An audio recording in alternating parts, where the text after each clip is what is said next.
Cinema తెర ఉంది. Picture ఆడినప్పుడు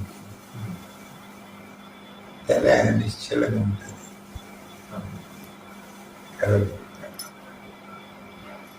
ఆడేటప్పుడు అప్పుడు కూడా నిశ్చలంగానే ఉంటుంది.